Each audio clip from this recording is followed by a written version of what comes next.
Clean this mess properly this time, Maria.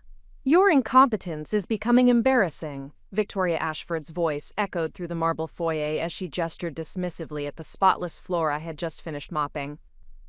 Standing beside her, her son Alexander nodded in agreement while adjusting his designer tie, preparing for another day at his father's corporate empire.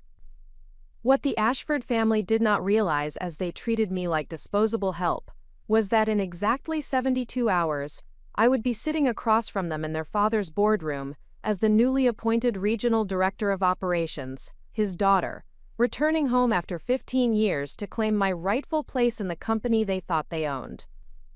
Before we jump back in, tell us where you're tuning in from, and if this story touches you, make sure you're subscribed, because tomorrow, I've saved something extra special for you. The morning of October 15th began like every other day in the Ashford mansion, with me arriving at 5:30 to prepare breakfast for a family that had never bothered to learn my last name. As I arranged fresh orchids in the crystal vase on their dining table, I listened to the familiar sound of expensive heels clicking against Italian marble, announcing Victoria's descent from the master suite. Victoria Ashford represented everything I had learned to navigate carefully during my 2 years working in their household. Tall, perfectly groomed, and perpetually dissatisfied, she moved through her daily routine with the casual cruelty of someone who had never questioned her position in the world's hierarchy. Her blonde hair was always styled to perfection, her clothing exclusively designer, and her treatment of household staff consistently dismissive. "The coffee was bitter yesterday," she announced without greeting, settling into her chair at the head of the mahogany dining table. "I assume you can manage to improve today, or do we need to discuss finding someone more competent?" I maintained my professional composure while serving her Colombian coffee in bone china, the same way I had perfected it during my years managing operations at boutique hotels across Europe. "Of course, Mrs. Ashford, I apologize for any inconvenience." Alexander appeared moments later, straightening his Armani jacket while scrolling through messages on his phone. At 28, he embodied the casual entitlement that comes from inherited wealth and unearned position.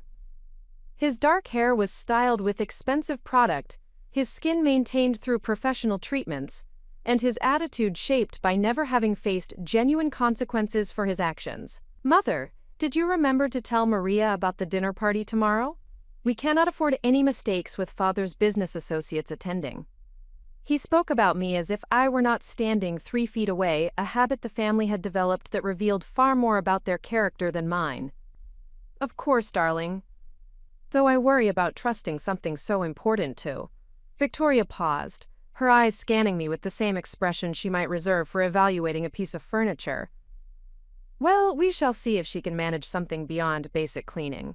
Charlotte, their 19-year-old daughter, made her entrance with the dramatic flair she had perfected during her first year at an expensive private college. Her auburn hair cascaded in carefully maintained waves, her outfit selected to communicate both privilege and rebellion, and her demeanor crafted to ensure maximum attention from everyone present. "Why does she always look so serious?" Charlotte asked, gesturing toward me while addressing her mother. "It is like having a storm cloud hovering around the house. Can we not find someone more cheerful?" Quote. The casual cruelty of their conversation was not unusual, but something about this particular morning felt different. Perhaps it was the letter I had received 3 days earlier, informing me that my transition period was ending and my new role would begin the following Monday.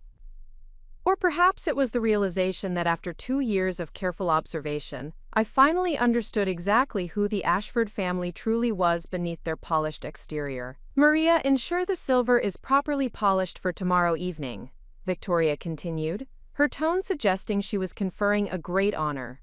"And please try to remember that presentation matters when father's colleagues are present.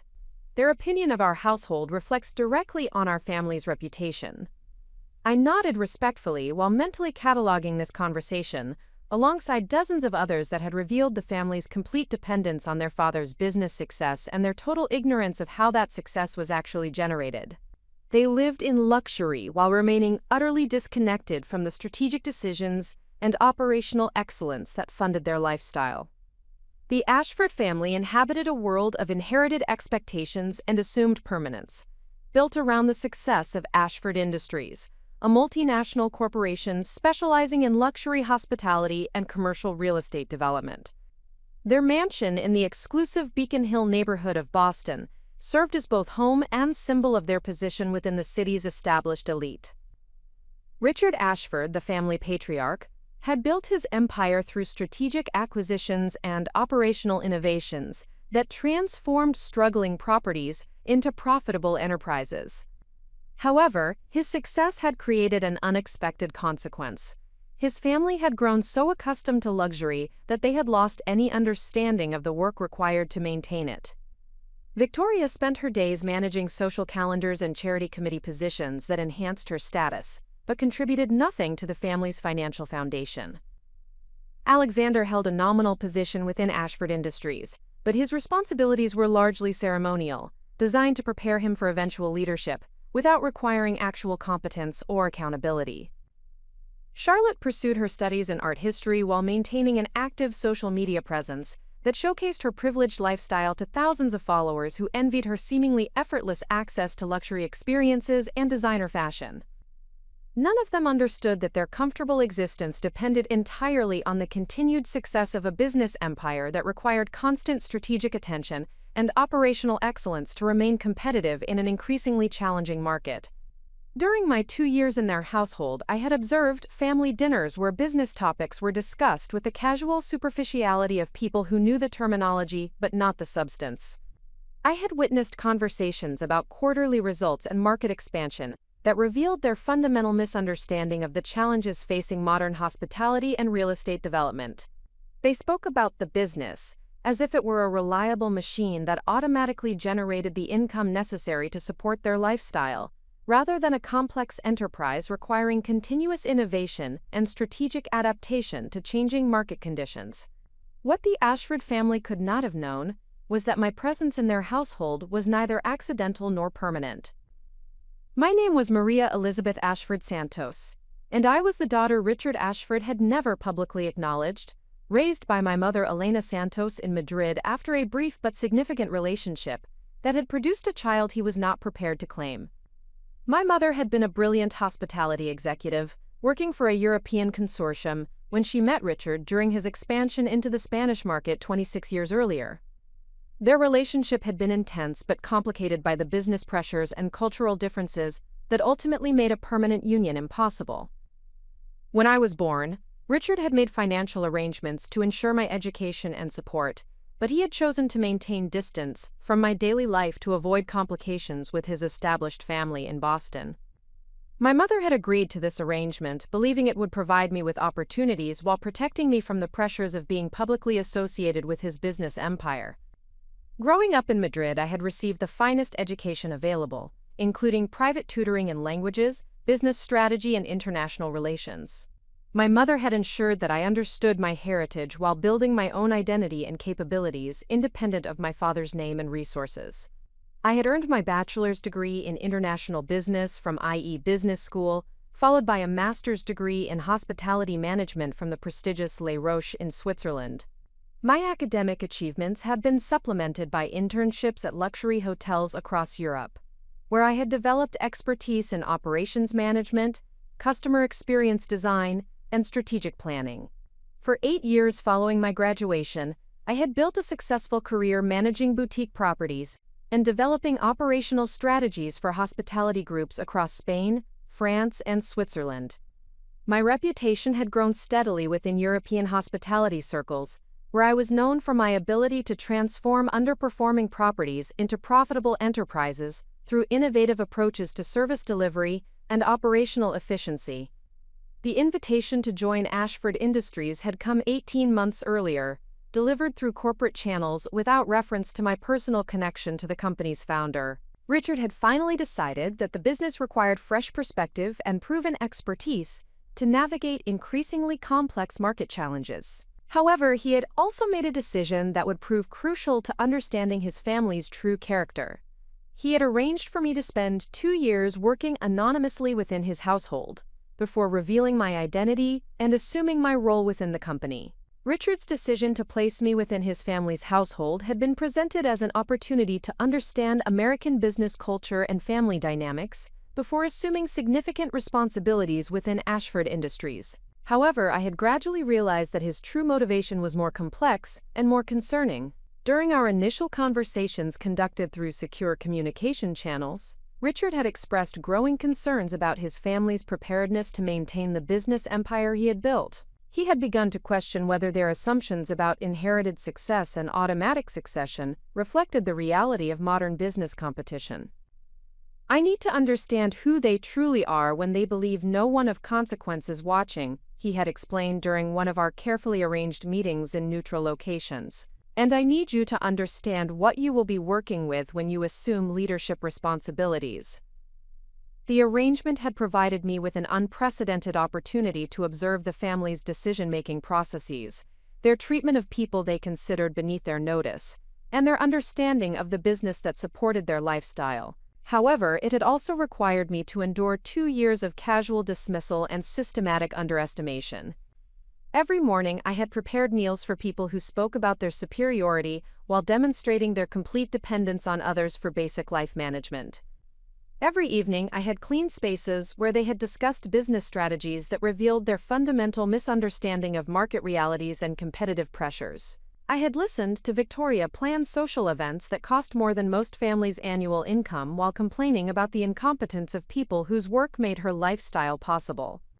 I had watched Alexander practice presentations for board meetings, where he would propose strategies based on outdated assumptions and superficial analysis. Most significantly, I had observed Charlotte develop attitudes about class and privilege that would make her a liability in any serious business environment, where success depends on recognizing talent and capability, regardless of social background or economic status. The Ashford family's treatment of household staff followed patterns that revealed deep-seated beliefs about human worth and social hierarchy. They had created an environment where people were valued solely based on their perceived utility and social position, rather than their intelligence, capability, or potential contribution.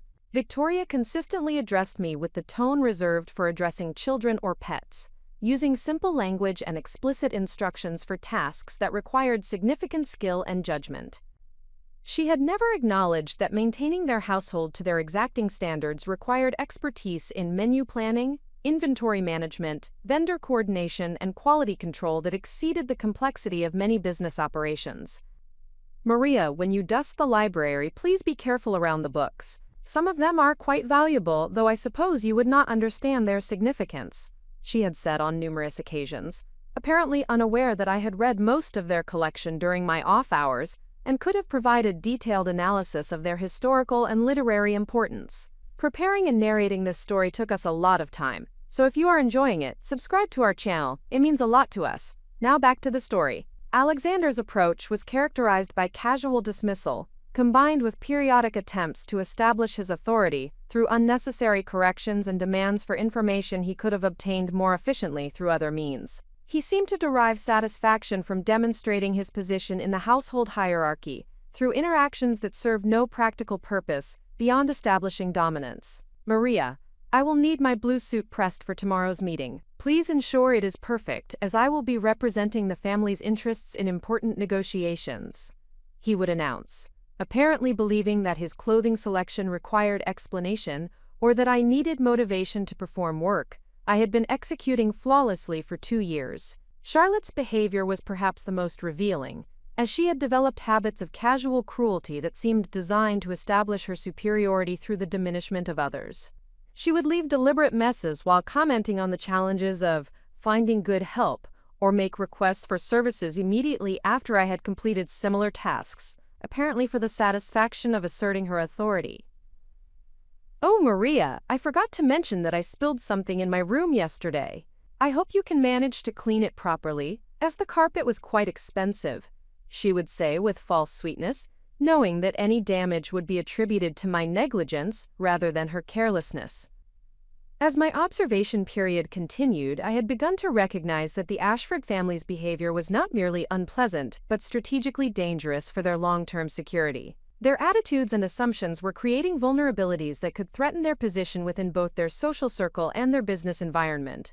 Victoria's social activities, while maintaining her status within Boston's elite circles, were consuming increasing amounts of family resources while contributing nothing to the business success that funded her lifestyle. Her charity work, though generating positive publicity, reflected a fundamental misunderstanding of philanthropy as social positioning rather than genuine community contribution. Alexander's preparation for business leadership was proceeding without any meaningful exposure to the operational realities or strategic challenges that would determine his success or failure. His confidence was built on assumptions about inherited authority rather than demonstrated competence, creating a dangerous gap between his self-perception and his actual capabilities. Charlotte's development was perhaps the most concerning, as she was acquiring attitudes and expectations that would make her unemployable in any environment that required collaboration, respect for others, or recognition of merit-based achievement. Her social media presence was creating a public record of privilege and entitlement that could become a liability for the family's reputation. Most significantly, their collective ignorance about the business that supported their lifestyle was creating strategic risks that could threaten the entire foundation of their security. They had no understanding of market pressures, competitive threats, or operational challenges that required immediate attention and strategic response. During family dinners, I had heard conversations about business decisions that revealed their complete disconnection from industry realities. They discussed expansion opportunities without understanding market saturation, evaluated personnel decisions based on personal preference rather than professional competence, and approached strategic planning with assumptions that had not been valid for years. Their casual discussions about the help and their automatic assumptions about social hierarchy suggested that they would be unable to recognize talent, build effective teams, or maintain the operational excellence that distinguished successful businesses from failing enterprises. 3 days before the morning that would change everything, I had received the letter that officially ended my observation period and confirmed my transition to the executive role I had been preparing for throughout my career. Richard had decided that the time for anonymity was ending and that his family needed to confront the reality of their situation.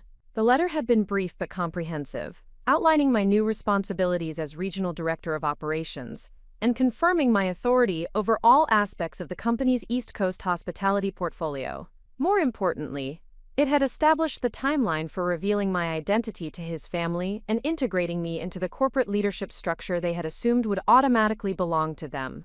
Maria, I trust that your observations have provided valuable insights into the challenges we will face in preparing the next generation for leadership responsibilities, Richard had written. I also hope that your experience has strengthened your resolve to ensure that our company continues to operate according to principles of merit, excellence, and respect for all contributors to our success. The letter had included detailed information about my new office, my reporting relationships, and my immediate priorities for addressing operational challenges that had been accumulating while the family focused on social activities and superficial business concerns. However, it had also contained instructions that would make the revelation particularly impactful. Your first executive meeting will be held in the family conference room at 10 o'clock on Monday morning. Victoria, Alexander, and Charlotte have been instructed to attend what they believe will be a routine discussion about household management and family scheduling. They have no knowledge of your actual identity or role within the company. As I had prepared for this transition, I had reflected on the broader implications of what I had learned during my time in their household. The experience had provided me with unprecedented insight into the dangers of inherited privilege, the importance of recognizing capability regardless of social position, and the strategic vulnerabilities that develop when success is taken for granted, rather than continuously earned. However, it had also reinforced my commitment to ensuring that Ashford Industries would continue to operate according to principles that valued contribution over position, competence over connections, and respect for all team members regardless of their role or background. The morning of October 15th, as I served coffee to people who had spent 2 years treating me as invisible, I had known that I was experiencing the final moments of a carefully orchestrated lesson in human character and business vulnerability. In 72 hours, the assumptions that had guided their behavior would be permanently shattered, and they would be forced to confront the reality of their situation. But more importantly, I would have the opportunity to demonstrate that success belongs to those who earn it through competence, dedication, and respect for others, rather than those who expect it through inheritance and entitlement. The transformation was about to begin, and everyone involved would discover who they truly were when their fundamental assumptions about power, worth, and authority were completely overturned. The journey that had brought me to the Ashford Mansion began 26 years earlier in a Madrid boardroom, where my mother, Elena Santos, was presenting operational strategies to expand luxury hospitality services across the Iberian Peninsula. Elena represented everything that the European hospitality industry valued: analytical precision, cultural sophistication, and an intuitive understanding of how exceptional service creates lasting customer loyalty. Richard Ashford had arrived in Madrid as part of his first international expansion initiative, seeking partnerships that would establish Ashford Industries as a global presence, rather than merely a successful American enterprise. The collaboration between Elena's strategic expertise and Richard's capital resources had produced extraordinary results, transforming underperforming properties into flagship destinations that redefined luxury standards across Spanish markets. However, their professional partnership had evolved into something more complex and ultimately more vulnerable to the pressures that accompany international business relationships. The cultural differences that enhanced their professional collaboration created personal challenges that neither had anticipated when their working relationship began developing emotional dimensions. Elena had grown up in Seville, where her family had operated boutique hotels for 3 generations. Her understanding of hospitality extended beyond operational efficiency to encompass the cultural elements that transform accommodation into memorable experiences. She possessed the rare combination of business acumen and aesthetic sensibility that distinguishes truly exceptional service providers from merely competent ones. Richard had been drawn to Elena's approach to business challenges, which combined analytical rigor with creative solutions that consistently exceeded client expectations. Her presentations demonstrated not only comprehensive understanding of market dynamics but also innovative strategies for creating competitive advantages through operational excellence and customer experience design. Their collaboration had produced remarkable success across Spanish markets, establishing Ashford Industries as the preferred partner for luxury property development and management throughout the region. However, the intensity of their professional relationship had created personal connections that neither had intended but both had found difficult to resist. When Elena discovered she was pregnant, the implications for both their personal relationship and their business partnership had required careful consideration of priorities that ultimately proved incompatible. Richard's established family obligations in Boston and Elena's deep roots in Spanish culture made a permanent union impossible, despite their mutual respect and genuine affection. The decision they had reached reflected the practical realities of international business and family obligations, rather than any lack of commitment to my welfare. Richard had agreed to provide comprehensive financial support for my education and development, while Elena had accepted responsibility for my daily upbringing and cultural formation within the Spanish environment she understood most completely. My childhood in Madrid had been characterized by educational opportunities that prepared me for international business leadership, while maintaining strong connections to Spanish culture and values. Elena had selected my schools and extracurricular activities with strategic precision, ensuring that I developed both the academic credentials and cultural sophistication necessary for success in global business environments. The International School of Madrid had provided me with a multilingual education that established fluency in Spanish, English, French, and German before my 15th birthday. However, the academic curriculum had been supplemented by cultural experiences that developed my understanding of how different societies approach business relationships, customer service, and organizational leadership. Weekend trips to museums and cultural sites across Spain had taught me to appreciate the historical context that shapes contemporary business practices. Summer programs in France and Switzerland had exposed me to different approaches to luxury service and operational excellence. Winter holidays spent visiting family friends who operated successful businesses across Europe had provided practical insights into how cultural differences create both opportunities and challenges for international enterprises. Elena had also arranged for private tutoring in subjects that would prove crucial for business leadership, but were not adequately covered in traditional academic programs. I had received instruction in financial analysis, strategic planning, negotiation techniques, and organizational psychology from professors and consultants who worked with major European corporations. However, perhaps the most valuable aspect of my education had been Elena's insistence that I understand the dignity and complexity of every role within successful organizations. She had arranged for me to spend summers working in various positions at hotels owned by family friends, where I had learned operations from the ground level rather than through theoretical study. I had worked as a housekeeper, learning the physical demands and attention to detail required to maintain luxury standards. I had served as a concierge assistant, developing understanding of how exceptional customer service requires both comprehensive knowledge and genuine empathy for guest needs. I had spent time in kitchen operations, discovering how culinary excellence depends on coordination, timing, and respect for every contributor to the final product. These experiences had taught me that organizational success depends on recognizing and valuing the contribution of every team member, regardless of their position within formal hierarchies. They had also provided me with practical knowledge of how luxury service actually functions, rather than merely how it appears to customers who experience only the final results. My university education had been selected to provide the theoretical foundation necessary for strategic leadership, while building upon the practical experience I had gained through Elena's carefully designed exposure to real business operations. IE Business School in Madrid had offered a challenging international program that attracted students from around the world and maintained rigorous academic standards. The International Bachelor in Business Administration had required mastery of economic theory, financial analysis, marketing strategy, and organizational behavior within a multicultural environment that simulated the complexity of global business operations.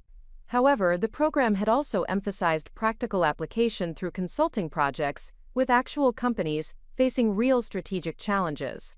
During my sophomore year, I had led a team that developed operational improvements for a struggling hotel chain in Barcelona, implementing systems that increased occupancy rates by 37% while reducing operational costs by 22%. The success of this project had established my reputation within academic circles and attracted attention from hospitality industry professionals across Europe. My junior year had included a semester abroad at the London School of Economics, where I had studied international finance and European Union business regulation.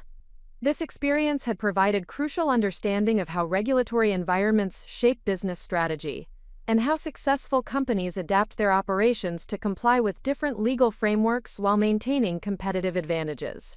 The capstone project for my bachelor's degree had involved developing a comprehensive business plan for expanding Spanish hospitality companies into Latin American markets. The research had required analysis of cultural differences, regulatory requirements, currency considerations, and operational challenges that would determine success or failure in international expansion initiatives. My master's degree in international hospitality management at La Roche had represented the culmination of my academic preparation for leadership within the global hospitality industry. The program had attracted students who were already working in luxury hospitality environments, creating a learning community that combined theoretical study with practical experience from some of the world's most prestigious properties. The curriculum had covered advanced topics including revenue management, strategic brand development, crisis management, and sustainable business practices. However, the program had also provided extensive practical experience through internships at luxury properties across Switzerland, France, and Italy, where I had worked alongside industry leaders who had built their careers through exceptional performance and continuous innovation. My master's thesis had examined how cultural authenticity enhances customer loyalty in luxury hospitality environments, based on research conducted at properties across Spain, Switzerland, and France. The findings had challenged conventional assumptions about standardization versus localization in international hospitality operations, providing insights that had influenced strategic decisions at several major hospitality companies. Following my graduation from Les Roches, I had built a successful career managing boutique properties across Europe, focusing on establishments that prioritized exceptional service and cultural authenticity over standardized efficiency. My first position had been as assistant operations manager at a historic hotel in Seville, where I had implemented systems that improved guest satisfaction scores while reducing operational costs. The property had been struggling with declining occupancy rates and increasing competition from larger chain hotels that offered lower prices but less personalized service. My analysis had identified opportunities to enhance the guest experience through staff training, service customization, and strategic partnerships with local cultural attractions and dining establishments. Within 18 months, the hotel had achieved the highest guest satisfaction ratings in its market segment, while increasing profitability by 43%.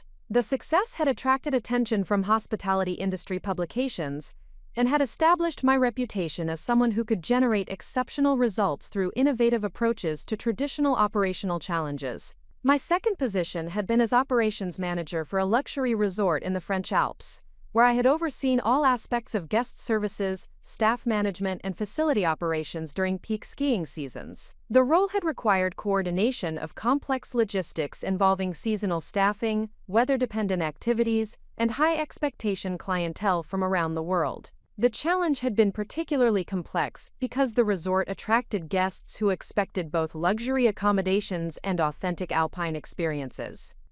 My solution had involved partnerships with local artisans, cultural organizations, and outdoor activity providers that created unique experiences while supporting the regional economy and maintaining cultural authenticity. The resort had achieved record profitability during my tenure, while receiving recognition from international travel publications for exceptional service and cultural integration. The success had demonstrated my ability to balance commercial objectives with cultural sensitivity and community responsibility. My third position had been as regional manager for a boutique hotel group, operating properties across Spain and Portugal. The role had involved strategic oversight of 6 properties, each with distinct character and market positioning. The challenge had been maintaining brand consistency while preserving the individual identity that distinguished each property from standardized chain competitors. I had developed operational standards that ensured consistent service quality, while allowing each property to express its unique cultural context and architectural heritage.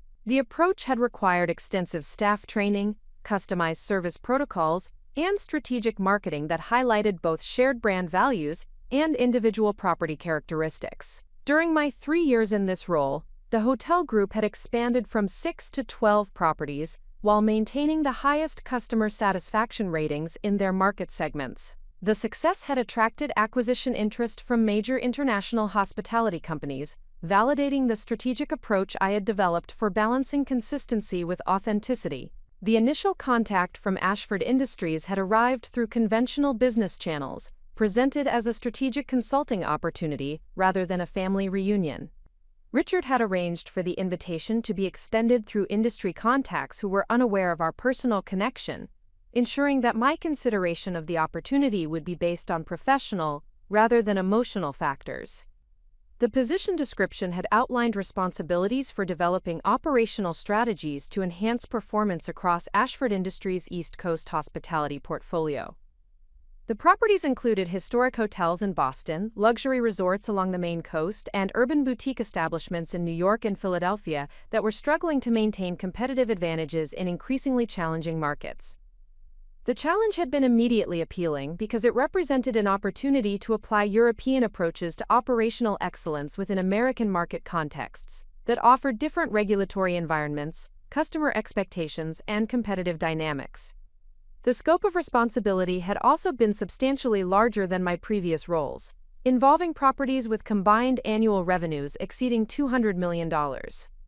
However, the most intriguing aspect of the opportunity had been Richard's indirect communication about his concerns regarding family preparation for business leadership.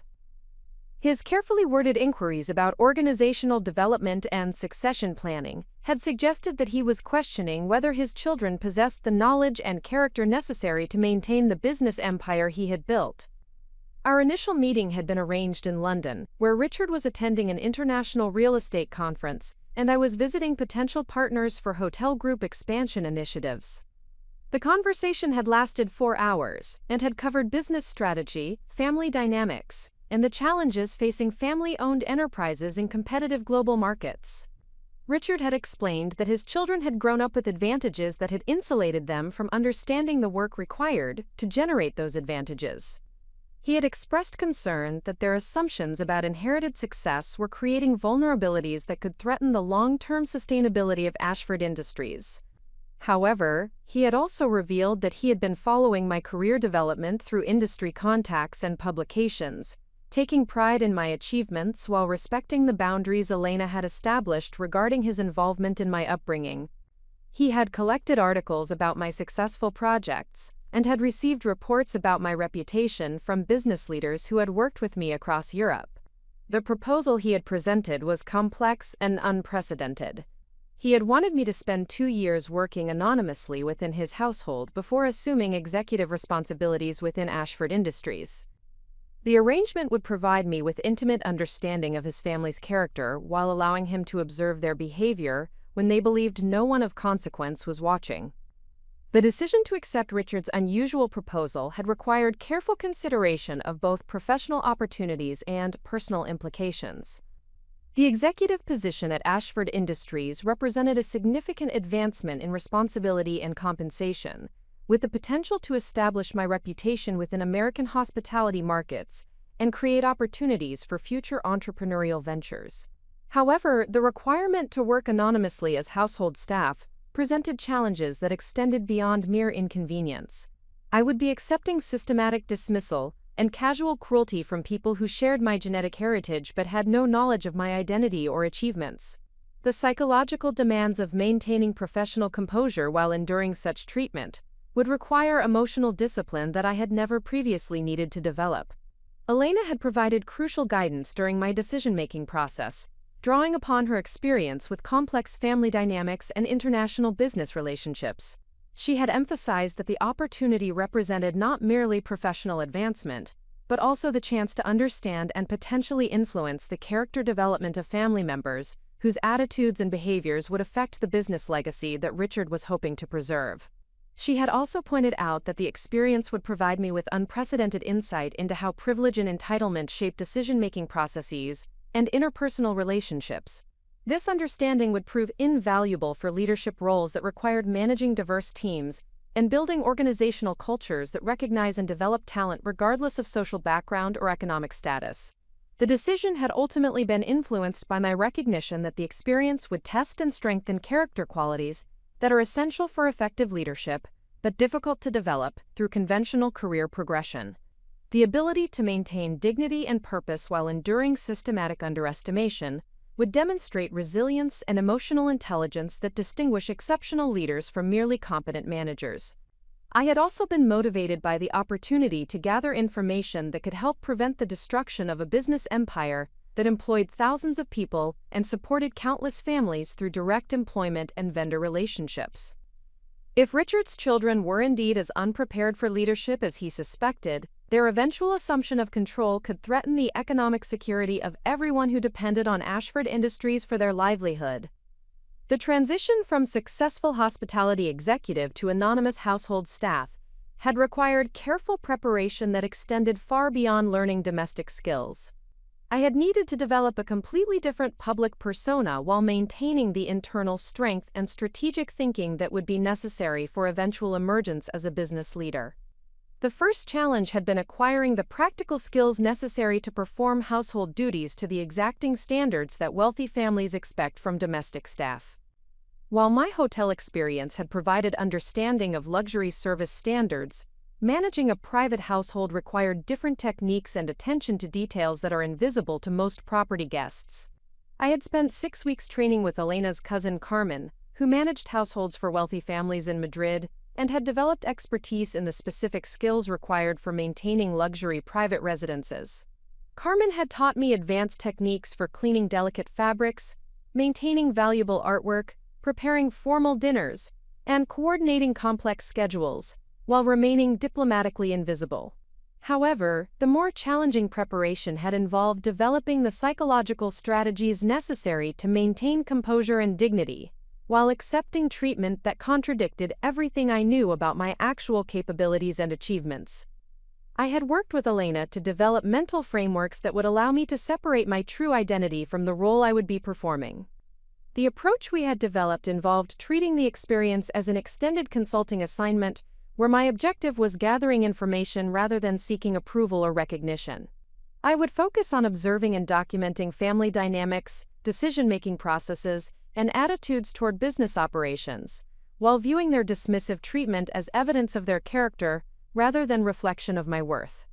Elena had also helped me establish communication protocols that would allow me to maintain connection with my professional network and continue developing strategic thinking skills despite the limitations of my public role. I had arranged for regular consultations with former colleagues who believed I was taking an extended sabbatical to explore American business culture before launching my own consultancy. These conversations would provide intellectual stimulation while allowing me to process observations about American family dynamics and business practices. They would also ensure that my strategic thinking abilities remained sharp throughout the period when I would have no opportunity to apply them publicly. My arrival at the Ashford Mansion had marked the beginning of the most challenging and revealing period of my professional development. The initial weeks had been particularly difficult, as I adjusted to the enormous gap between my actual capabilities and the assumptions that guided family interactions with household staff. The training period had revealed the extent to which the Ashford family had become accustomed to having their needs anticipated and fulfilled, without any awareness of the complexity involved in managing their lifestyle. They had developed expectations that would have been impossible to meet without exceptional organizational skills and attention to detail. Yet they attributed successful outcomes to their superior standards rather than staff competence. Victoria's approach to household management had reflected her complete disconnection from the practical realities of maintaining the luxury environment she demanded. Her instructions were often contradictory or physically impossible, requiring me to develop diplomatic strategies for implementing solutions while allowing her to maintain the illusion that her guidance had been responsible for successful outcomes. Alexander's interactions had revealed his fundamental insecurity about his own competence, which he attempted to mask through assertions of authority over people he perceived as powerless to challenge him. His requests for services were often unnecessary and seemed designed primarily to establish his position within household hierarchies, rather than accomplish any practical objective. Charlotte's behavior had been perhaps the most revealing, as she had developed habits of casual cruelty that appeared to provide her with entertainment and validation. Her deliberate creation of unnecessary work and her comments about staff competence suggested that she derived satisfaction from demonstrating her power over people who could not respond without risking their employment. However, the most disturbing aspect of my early experiences had been recognizing how completely the family had insulated themselves from understanding the business operations that funded their lifestyle. Their conversations about Ashford Industries had revealed fundamental misunderstanding of market pressures, competitive challenges, and operational requirements that successful businesses must address continuously. They had discussed strategic decisions with the casual confidence of people who had never faced genuine consequences for poor judgment. They had evaluated employee performance based on personal preference rather than professional competence. They had approached business planning with assumptions that had not been accurate for years and showed no awareness of how rapidly their industry was changing. The realization that these individuals expected to inherit leadership of a complex international business had strengthened my resolve to complete the observation period and assume the responsibilities that would prevent their ignorance from destroying the enterprise that supported thousands of families. The foundation had been established for a transformation that would challenge every assumption about worth, capability, and leadership that the Ashford family had developed throughout their privileged lives. The establishment of my role within the Ashford household had proceeded with the methodical precision that characterizes all successful deceptions. Within the first month of my employment, the family had developed behavioral patterns that revealed fundamental assumptions about social hierarchy, human worth, and the relationship between economic position and intellectual capability. These patterns would prove crucial to understanding the strategic vulnerabilities that threatened their business empire. Victoria Ashford had emerged as the primary architect of household dynamics, establishing protocols that reinforced her position at the apex of domestic authority, while ensuring that all staff members understood their subordinate status through daily interactions designed to emphasize social distance. Her approach to household management reflected sophisticated understanding of psychological manipulation, combined with complete ignorance of the professional competence required to execute her demands effectively. The morning routine she had established required my presence in the kitchen by 5:30 each day to prepare breakfast service that met specifications she had developed through years of experience at luxury hotels and private clubs. However, her instructions consistently demonstrated that she understood only the final presentation rather than the complex coordination required to achieve consistent results under varying circumstances. Her preference for freshly prepared Colombian coffee required sourcing specific beans from a specialty roaster in Cambridge, coordinating delivery schedules that accommodated her unpredictable breakfast timing, and maintaining brewing equipment that demanded technical expertise she assumed was automatic. Her expectation for perfectly arranged fresh flowers required knowledge of seasonal availability, vendor relationships, and preservation techniques that extended far beyond simple aesthetic arrangement. The formal dinner parties she hosted monthly represented the culmination of her domestic authority, requiring coordination of catering services, household staff, and social protocols that created seamless entertainment experiences for guests whose business relationships directly influenced Ashford Industries' strategic opportunities. However, her planning approach revealed complete disconnection from the operational complexity required to execute her vision successfully. Her instructions for these events typically consisted of broad directives about desired outcomes, without acknowledgement of the resource coordination, timing management, and quality control systems necessary to achieve consistent excellence. She would announce that she expected flawless execution, while providing guidance that was often contradictory, incomplete, or based on assumptions that had no relationship to practical reality. The most revealing aspect of Victoria's management style was her consistent attribution of successful outcomes to her superior planning and oversight, while treating any operational challenges as evidence of staff incompetence rather than inadequate resource allocation or unrealistic timeline expectations. This pattern demonstrated a fundamental inability to distinguish between strategic vision and operational execution that would prove catastrophic if applied to business management. Alexander Ashford's interactions with household staff had established him as someone who derived psychological satisfaction from demonstrating authority over people he perceived as powerless to challenge his directives. His behavior patterns revealed deep-seated insecurity about his actual competence, combined with entitled expectations about deference, that reflected his complete inexperience with environments where respect must be earned rather than assumed. His daily routine included regular interactions with household staff that served no practical purpose beyond establishing his position within domestic hierarchies. He would request services that could have been obtained more efficiently through other means, apparently for the satisfaction of issuing commands and observing compliance from people who depended on their employment for financial security. These interactions consistently demonstrated his fundamental misunderstanding of how effective leadership actually functions within professional environments. His approach to authority relied exclusively on positional power rather than demonstrated competence, creating dynamics that would prove utterly ineffective within business contexts, where results depend on voluntary cooperation and innovative thinking rather than fearful compliance. His preparation for eventual business leadership had been conducted entirely within the insulated environment of family privilege, where his opinions were treated with respect regardless of their analytical foundation, and his directives were implemented without challenge regardless of their practical merit. This experience had created expectations about professional relationships that bore no resemblance to the competitive realities of modern business operations. The conversations I had overheard between Alexander and his business school classmates had revealed his complete disconnection from the performance standards that determine success within competitive professional environments. His academic performance had been adequate but unexceptional, maintained through access to resources and support systems that would not be available within business contexts, where individual competence determines career progression. His understanding of Ashford Industries' strategic position had been derived primarily from family conversations that emphasized their market leadership, while ignoring the operational challenges and competitive pressures that required continuous attention and innovative responses.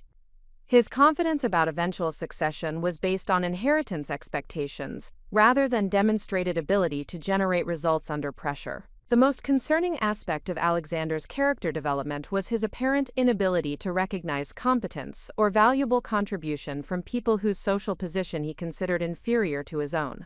This blindness represented a fundamental leadership liability that could prevent him from building effective teams or identifying talent within organizational environments, where success depends on maximizing human potential regardless of background or social status. His interactions with household staff had established patterns of dismissive treatment that reflected automatic assumptions about the relationship between economic position and intellectual capability. He consistently addressed staff members with the tone and language typically reserved for addressing children, apparently believing that employment in service roles indicated limited intelligence or professional potential. These assumptions had created a dynamic where he was surrounded by people who possessed skills and knowledge that could benefit his development, but his prejudices prevented him from recognizing or accessing these resources. The irony was particularly acute because his future success would depend entirely on his ability to identify and develop talent within organizational environments, where the most valuable contributors might not occupy the most prestigious positions. Charlotte Ashford's behavior toward household staff had revealed the most disturbing aspects of privilege without responsibility, combining casual cruelty with performance-oriented social consciousness that treated ethical positions as aesthetic choices rather than principled commitments. Her approach to staff interactions demonstrated sophisticated understanding of psychological manipulation while maintaining plausible deniability about deliberate harm. Her daily routine included regular creation of unnecessary work through deliberate carelessness that appeared accidental but followed patterns too consistent to be coincidental. She would spill beverages in locations that required extensive cleaning, leave personal items in arrangements that created hazards for other household members, and make requests for services immediately after similar tasks had been completed by other staff members. These behaviors seemed designed to establish her authority through the demonstration of power over people who could not respond without risking their employment security. However, they also revealed a fundamental character flaw that would prove catastrophic within professional environments where success depends on collaborative relationships and mutual respect among team members. Her social media presence had established her as an advocate for various social justice causes, with regular posts about income inequality, workplace exploitation, and the importance of treating service workers with dignity and respect. The contradiction between her public positions and her private behavior represented a level of hypocrisy that suggested profound disconnection from authentic moral reasoning. Her Instagram account featured carefully curated images that portrayed her as someone who appreciated cultural diversity, supported local businesses, and maintained friendships across different social backgrounds. However, these presentations were entirely performative, designed to generate positive social feedback rather than reflect genuine values or commitments to equitable treatment of others. The disparity between her online persona and her actual behavior had provided crucial insight into how social media platforms could create false impressions about character and values that bore no relationship to real-world decision-making or interpersonal relationships. This understanding would prove valuable for evaluating potential business partners and employees whose public presentations might conceal fundamental character flaws. Her academic performance at her prestigious private college had been maintained through access to resources and support systems that compensated for limited intrinsic motivation or intellectual curiosity. Her course selection had focused on subjects that required minimal analytical rigor while providing credentials that would enhance her social status and career prospects. Her approach to education reflected the same pattern of seeking benefits without accepting corresponding responsibilities that characterized her treatment of household staff. She expected excellent outcomes without investing the effort required to develop genuine competence, creating expectations about professional success that had no foundation in demonstrated capability or work ethic. The most troubling aspect of Charlotte's character development was her apparent enjoyment of situations where she could demonstrate power over people who were constrained from defending themselves.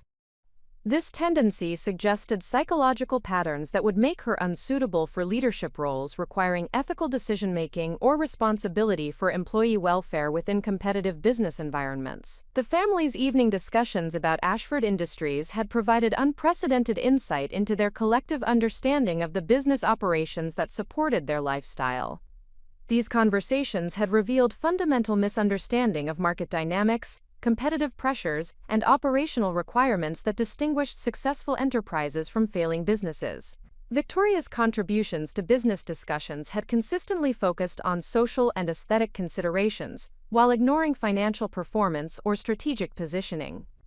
Her suggestions for property improvements typically emphasized features that would enhance her personal enjoyment or social status, rather than elements that would attract customers or improve operational efficiency. Her understanding of hospitality industry trends had been derived primarily from her experiences as a consumer of luxury services, rather than analysis of business fundamentals. She would propose investments in amenities or services based on her personal preferences without consideration of cost-benefit analysis or market demand assessment. Her approach to personnel decisions had been based entirely on social compatibility and personal loyalty rather than professional competence or performance metrics. She consistently advocated for hiring and promotion decisions that would enhance her comfort within the organization, while ignoring the impact of these choices on operational effectiveness or competitive positioning. Alexander's business insights had demonstrated complete disconnection from the operational realities that determine success within competitive hospitality markets. His strategic recommendations had been based on theoretical frameworks learned during business school courses, rather than practical understanding of implementation challenges or resource constraints. His analysis of competitive threats had focused on superficial elements such as marketing presentations or facility aesthetics, while ignoring fundamental factors such as operational efficiency, customer service quality, or financial performance metrics. His confidence about market positioning had been based on assumptions about brand reputation, rather than objective assessment of customer satisfaction or market share data. His personnel management philosophy had emphasized hierarchy and formal authority, rather than collaborative leadership or performance-based recognition systems. His expectations about employee loyalty and dedication had been based on traditional models of employer-employee relationships that bore no resemblance to contemporary workforce dynamics or professional development expectations. Charlotte's participation in business discussions had been limited but revealing, focusing primarily on social media marketing strategies and brand positioning among younger demographics. However, her suggestions had demonstrated complete misunderstanding of how authentic brand values must be supported by actual business practices, rather than merely promoted through advertising campaigns. Her recommendations for attracting younger customers had emphasized superficial aesthetic changes and social media presence, while ignoring the service quality and operational excellence that actually determine customer loyalty and positive word-of-mouth marketing within competitive markets. Her understanding of employee relations had been based on her observation of carefully managed public interactions, rather than awareness of the workplace culture and management practices that determine employee satisfaction and performance quality. Her suggestions for improving staff morale had focused on cosmetic changes, rather than addressing fundamental issues related to compensation, professional development, or respectful treatment. The family's casual discussions about household expenses and business investments had revealed profound disconnection from the financial realities that constrained most business operations and determined long-term sustainability. Their approach to resource allocation had been based on immediate preferences rather than strategic analysis of return on investment or competitive positioning requirements. Victoria's approach to household budgeting had treated financial resources as unlimited, while simultaneously complaining about the costs associated with maintaining their lifestyle standards. Her spending decisions had been based on social expectations and personal desires rather than consideration of financial sustainability or opportunity costs associated with resource allocation choices.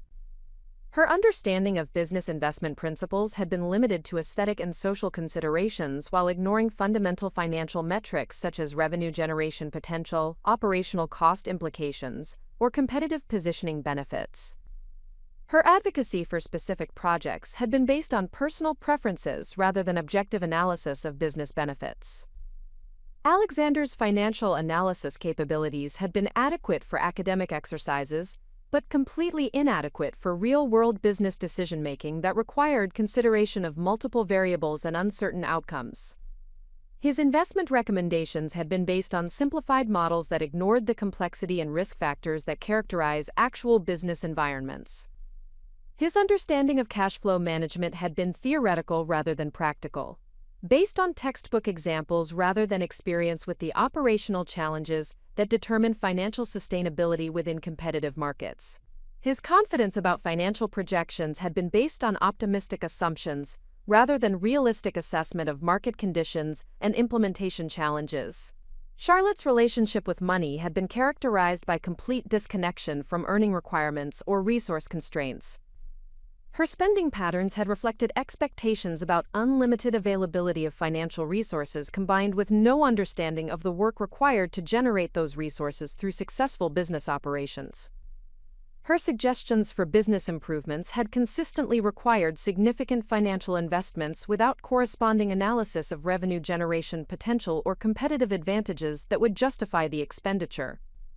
Her approach to resource allocation had been based on immediate gratification, rather than strategic planning or long-term sustainability considerations. After 18 months of observation, clear patterns had emerged that revealed the fundamental character traits and decision-making processes that would determine the family's suitability for business leadership.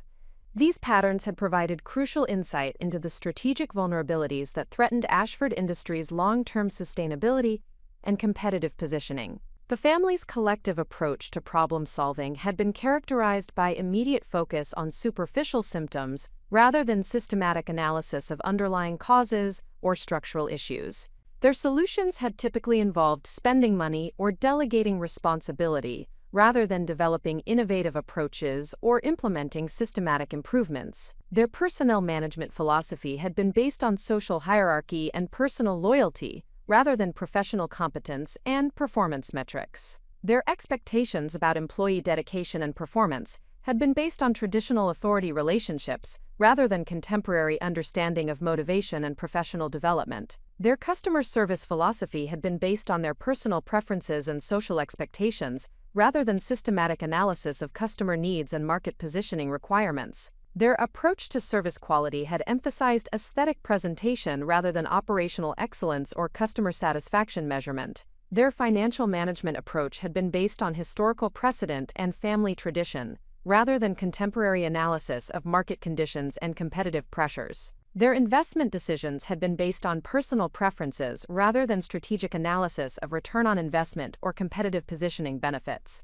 The most concerning pattern had been their complete inability to recognize competence or valuable contribution from people whose social position they considered inferior to their own. This blindness represented a fundamental leadership liability that would prevent them from building effective teams or maximizing organizational potential within competitive business environments. Their treatment of household staff had demonstrated automatic assumptions about the relationship between social position and intellectual capability that would prove catastrophic within business contexts where success depends on identifying and developing talent regardless of background or credentials. Their inability to recognize the professional expertise required to manage their lifestyle successfully had revealed complete disconnection from operational realities. The accumulation of these observations had strengthened my resolve to assume the leadership responsibilities that would prevent their ignorance and prejudices from destroying the business enterprise that supported thousands of families through direct employment and vendor relationships. The transformation that awaited them would challenge every assumption about worth, authority, and competence that had guided their behavior throughout their privileged lives. However, the most important outcome of this observation period had been the development of strategic insights that would guide my approach to organizational leadership when the time came to emerge from anonymity. The experience had provided unprecedented understanding of how privilege without responsibility creates character flaws that threaten both individual development and organizational effectiveness.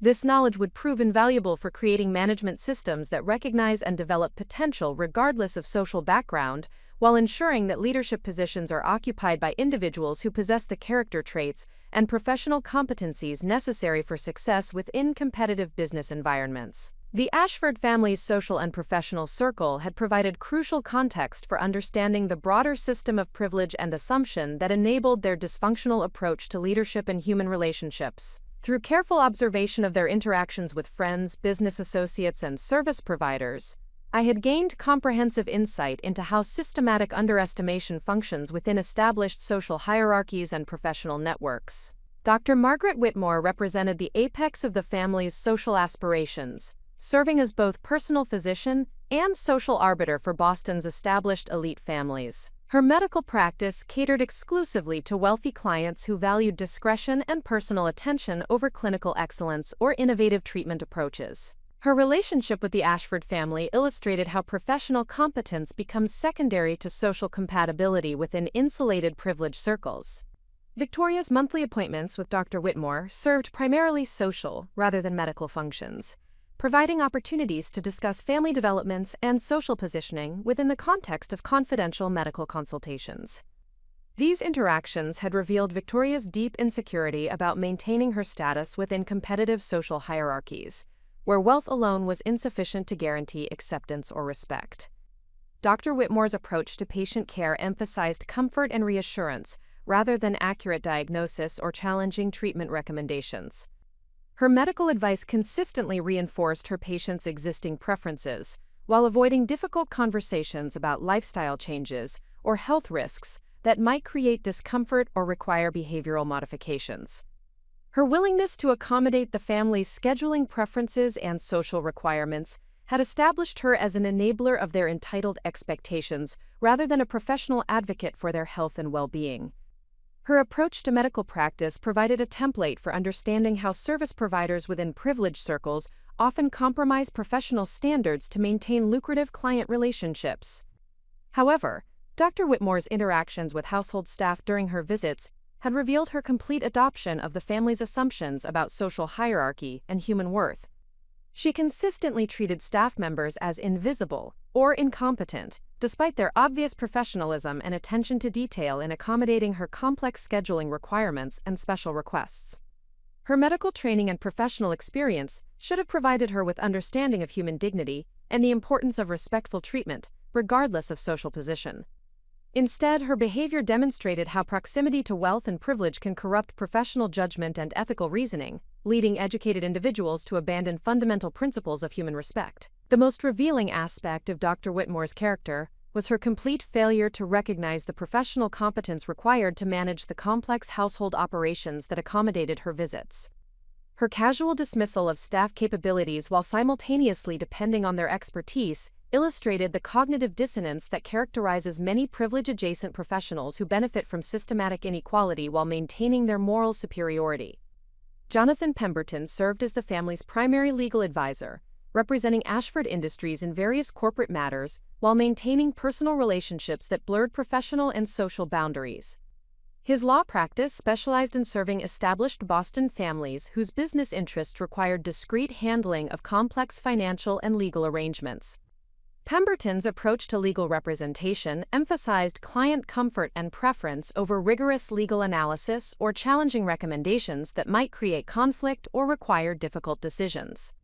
His advice consistently reinforced the family's existing assumptions, while avoiding thorough examination of potential risks or alternative strategies that might prove more effective but less palatable. His presence at family dinner parties and social events had provided opportunities to observe how professional advisors can become captured by client preferences, rather than maintaining independent judgment based on expertise and ethical responsibility. His legal recommendations appeared to be shaped more by his desire to maintain social relationships than by objective analysis of legal requirements or strategic considerations. The conversations I had overheard between Pemberton and Alexander about succession planning had revealed fundamental misunderstanding of contemporary corporate governance requirements and fiduciary responsibilities. Their discussions had assumed that family preference would automatically translate into legal authority without consideration of shareholder interests or regulatory compliance requirements. Pemberton's failure to provide accurate legal guidance about corporate succession and governance had created dangerous vulnerabilities that could expose Ashford Industries to significant legal and financial risks. His willingness to accommodate family assumptions rather than enforce legal realities represented professional negligence disguised as client service. However, the most troubling aspect of Pemberton's professional conduct was his complete acceptance of the family's treatment of employees and service providers as evidence of appropriate social hierarchy, rather than potential legal liability. His presence during interactions that could constitute workplace harassment or discrimination suggested either professional incompetence or deliberate disregard for legal obligations. His legal training should have provided him with understanding of employment law and corporate liability issues that could arise from the family's management approach.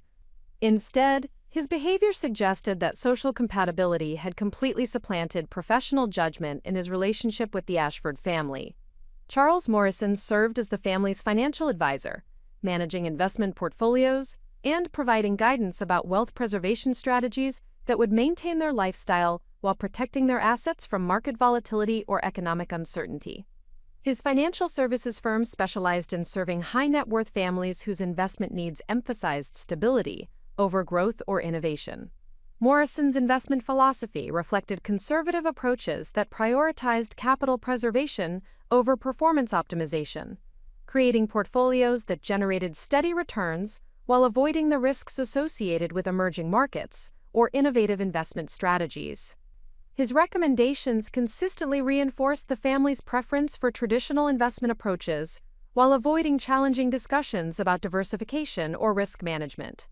His quarterly meetings with the family had provided opportunities to observe how financial advisors can enable client complacency, rather than challenging them to adapt investment strategies to changing economic conditions or demographic trends. His presentations emphasized positive outcomes while minimizing discussion of potential risks or strategic alternatives that might require more active portfolio management. The financial projections Morrison provided had consistently reinforced the family's assumptions about long-term wealth sustainability, without accounting for changing market conditions or competitive pressures that could affect Ashford Industries' ability to generate consistent returns. His analysis appeared designed to maintain client comfort rather than provide accurate assessment of financial realities. Morrison's approach to financial planning had failed to address fundamental questions about the relationship between business performance and family wealth, creating unrealistic expectations about automatic wealth transfer without corresponding business leadership competence. His willingness to ignore these issues had contributed to the family's dangerous complacency about succession planning. Elena Rodriguez had served as the Ashford family's head housekeeper for 12 years, developing comprehensive understanding of their preferences and expectations, while maintaining professional standards that enabled their lifestyle to function smoothly despite their limited awareness of operational complexity. Her experience provided crucial insight into how competent professionals adapt to working within dysfunctional management environments. Elena's approach to household management demonstrated sophisticated understanding of family psychology combined with exceptional organizational skills that compensated for Victoria's inadequate planning and contradictory instructions. Her ability to anticipate problems and implement solutions without creating conflict had made her indispensable while rendering her contributions nearly invisible to family members. Her professional background included hotel management experience and formal training in hospitality operations, qualifications that far exceeded the requirements for household management, but were never acknowledged or utilized by family members who viewed domestic service as unskilled labor. Her educational achievements and professional competence remained unknown to employers who had never inquired about her background or career development interests. Elena's treatment by family members illustrated how systematic underestimation prevents organizations from maximizing human potential and developing talent that could contribute to improved performance and innovation. Her capabilities represented untapped resources that could have enhanced household operations while providing professional development opportunities that would benefit both employee and employer. However, Elena's loyalty to the family appeared to be based primarily on economic necessity rather than personal affection or professional satisfaction. Her careful maintenance of professional boundaries and diplomatic responses to unreasonable demands suggested strategic management of a difficult employment situation rather than genuine commitment to family welfare. Her interactions with me had been characterized by cautious professionalism that gradually evolved into mutual respect as she recognized my competence and work ethic. Our conversations had revealed her awareness of family dysfunction and her strategic approach to managing employment relationships that provided financial security while minimizing personal vulnerability to their capricious behavior. Elena's assessment of family character had been remarkably accurate, based on years of observation and experience with their decision-making patterns. Her insights about their business acumen and leadership potential had aligned closely with my own observations while providing historical context that enhanced understanding of behavioral patterns and relationship dynamics. James Patterson served as the family's driver and security coordinator, responsible for transportation logistics and basic security arrangements that enabled their social and business activities while maintaining their safety and privacy. His military background and professional training provided skills that were vastly underutilized within his current role. Patterson's service record included multiple overseas deployments and specialized training in logistics coordination and security operations that would have qualified him for senior positions within corporate security or operations management. His tactical knowledge and strategic thinking abilities represented resources that could have enhanced business operations if properly recognized and developed.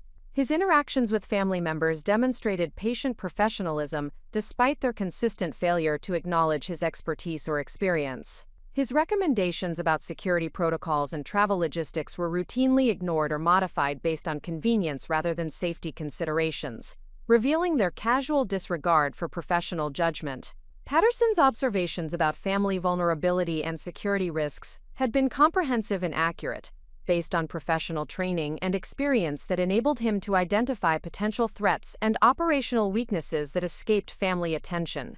His unheeded warnings about various security concerns illustrated their dangerous assumption that wealth provided automatic protection from consequences. His assessment of family character had been shaped by years of observing their behavior under various circumstances, including stressful situations that revealed their true priorities and decision-making processes. His insights about their crisis management capabilities and leadership potential had provided valuable perspective about their suitability for business responsibility. Bradford Sterling represented the type of family friend whose relationship with the Ashfords illustrated how social competition and status anxiety shaped behavior within their elite circle.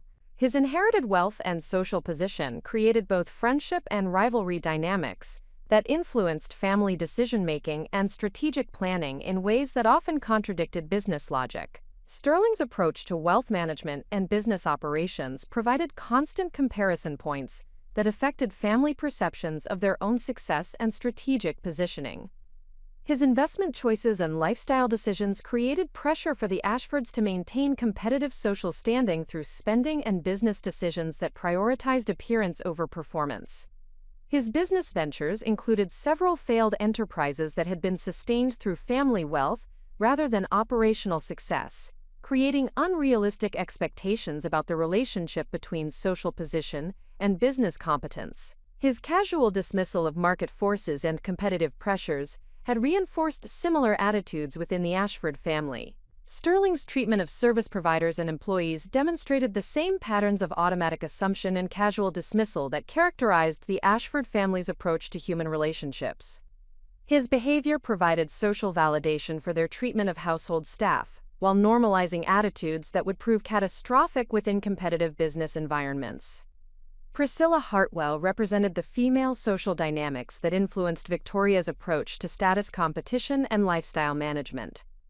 Her success within charitable organizations and social institutions provided models that emphasized appearance and social connections over substantive achievement or professional competence. Hartwell's charitable activities had generated significant social recognition while contributing minimal actual benefit to stated causes, illustrating how social positioning could be achieved through performative activities rather than meaningful work. Her approach to philanthropy had influenced Victoria's similar activities and reinforced prioritization of social recognition over operational effectiveness. Her business interests included several lifestyle companies that catered to wealthy women seeking luxury services and exclusive experiences. These enterprises operated successfully within protected market segments, where social connections and exclusivity compensated for limited operational innovation or competitive advantages. Hartwell's management philosophy emphasized social harmony and personal loyalty over performance accountability or strategic planning, creating organizational cultures that functioned adequately within non-competitive environments, but would fail rapidly when exposed to market pressures or operational challenges. Marcus Webb served as the family's interior designer and aesthetic consultant, responsible for maintaining the visual presentation of their properties and social spaces according to evolving style trends and social expectations. His professional relationship with the family illustrated how creative professionals navigate client relationships that require balancing artistic integrity with commercial necessity.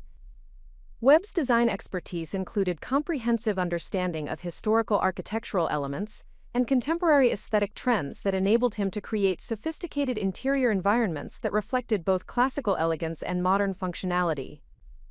His artistic training and professional experience represented creative resources that were underutilized due to family preferences for conventional approaches. His interactions with family members demonstrated diplomatic skills that enabled him to implement professional recommendations while accommodating client preferences that often contradicted design principles or practical considerations. His ability to manage creative disagreements without creating conflict had made him valuable while limiting his influence over strategic design decisions. Webb's observations about family taste and decision-making processes had provided insight into their approach to aesthetic choices and resource allocation that reflected broader patterns of preference over analysis. His professional assessment of their design sensibilities had revealed limited understanding of how environmental factors influence productivity and well-being. Catherine Sullivan managed the family's catering and event planning requirements, coordinating complex social and business entertainments that required extensive logistical planning and vendor coordination. Her hospitality background included hotel management experience that provided professional capabilities far exceeding typical event planning requirements. Sullivan's approach to event management demonstrated systematic understanding of operational coordination, combined with creative problem-solving abilities that enabled successful execution of complex entertainment requirements within challenging time constraints and budget parameters. Her professional competence had made family events successful while receiving minimal recognition for strategic planning and crisis management skills. Her interactions with family members illustrated how creative professionals must navigate client relationships that require accommodation of unrealistic expectations while maintaining professional standards that ensure successful outcomes. Her diplomatic management of family demands had prevented numerous potential disasters while building organizational capabilities that exceeded their understanding. The collective picture that emerged from observing these supporting relationships was one of systematic waste of human potential, combined with dangerous dependence on professional competence that was neither recognized nor properly valued. The family's approach to managing relationships with service providers created vulnerabilities that extended beyond household operations to encompass business strategy and organizational development. The pattern of taking professional competence for granted while simultaneously dismissing the intelligence and capabilities of service providers represented a fundamental management philosophy that would prove catastrophic when applied to business operations requiring innovation, adaptation, and competitive performance. The transformation that awaited them would challenge every assumption about human worth and professional capability that had guided their approach to organizational relationships throughout their privileged lives. The evening of September 28 marked the culmination of 22 months of careful observation and strategic analysis. The family had hosted their annual autumn reception for Ashford Industries board members and key investors, an event that traditionally served as both social celebration and informal business assessment opportunity. The gathering had provided unprecedented access to conversations that revealed the true scope of dysfunction, threatening the company's future stability and competitive positioning. The reception had been held in the mansion's grand ballroom, where Victoria had orchestrated an elaborate presentation designed to demonstrate the family's social sophistication and cultural refinement to business associates, whose investment decisions would determine Ashford Industries' access to capital markets and strategic partnership opportunities. The event had required 3 weeks of preparation and coordination, involving multiple service providers and household staff working under unrealistic timelines and contradictory instructions. During the final preparation phase, I had observed Victoria's approach to crisis management, when several critical elements of her planning proved inadequate for the complexity of the actual event requirements. Her response to operational challenges had revealed fundamental character traits that would prove catastrophic if applied to business crisis management or strategic problem-solving under competitive pressure. When the primary catering vendor had informed her that menu modifications would be impossible within the established timeline, Victoria had responded with accusations about professional incompetence, rather than collaborative problem-solving or alternative strategy development. Her assumption that vendor compliance could be achieved through intimidation and social pressure had demonstrated complete misunderstanding of professional service relationships and operational realities. When floral arrangements had arrived in configurations that differed from her specifications, Victoria had demanded immediate corrections without consideration of resource constraints or logistical complexity. Her expectation that aesthetic perfection could be achieved through directive authority rather than collaborative planning had revealed dangerous assumptions about management effectiveness and organizational coordination. When household staff had identified potential safety concerns related to guest traffic flow and emergency access, Victoria had dismissed these recommendations as unnecessary interference with her social vision. Her prioritization of aesthetic presentation over operational safety had demonstrated casual disregard for professional judgment and regulatory compliance that would create enormous liability exposure within business environments. The most revealing aspect of Victoria's crisis management approach had been her complete failure to acknowledge the professional competence required to resolve operational challenges, while simultaneously depending entirely on that competence for successful event execution.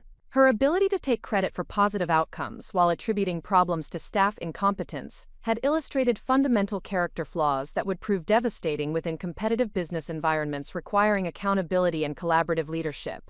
Alexander's role during the preparation process had provided crucial insight into his approach to operational responsibility and crisis management under pressure.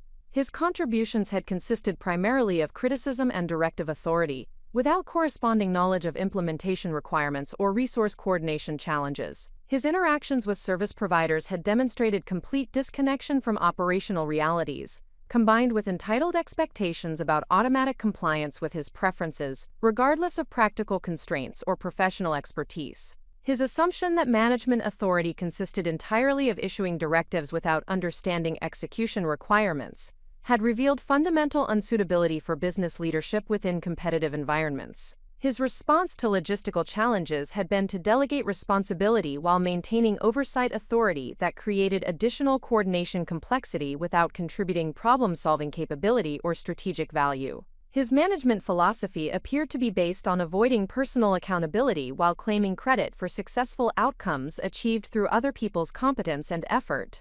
The conversations I had overheard between Alexander and board members during the reception had revealed his complete misunderstanding of contemporary business challenges, and his dangerous overconfidence about his ability to assume leadership responsibilities without developing corresponding capabilities or experience.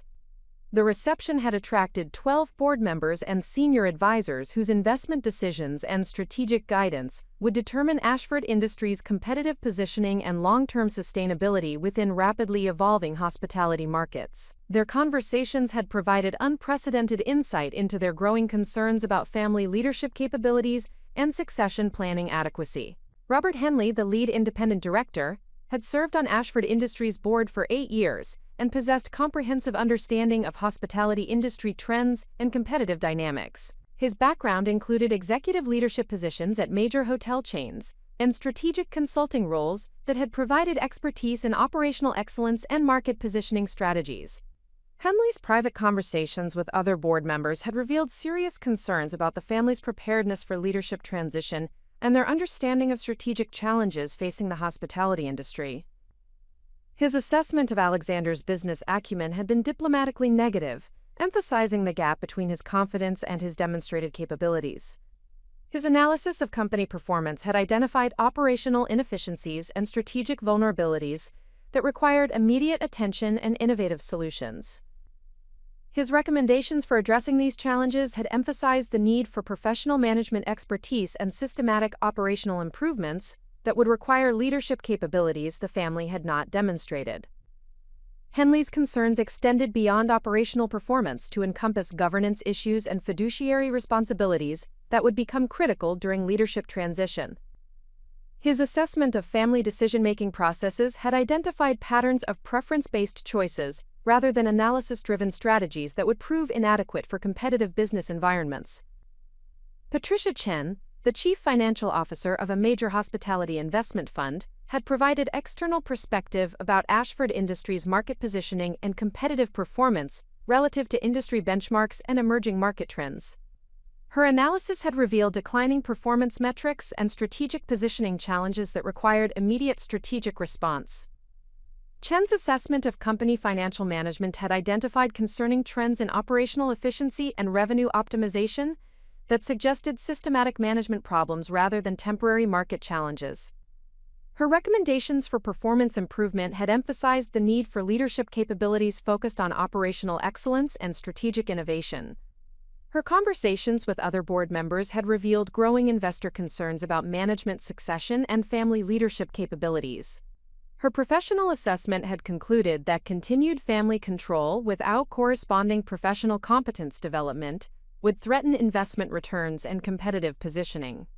Chen's analysis of market trends had identified strategic opportunities that would require innovative management approaches and operational capabilities that exceeded the family's demonstrated expertise.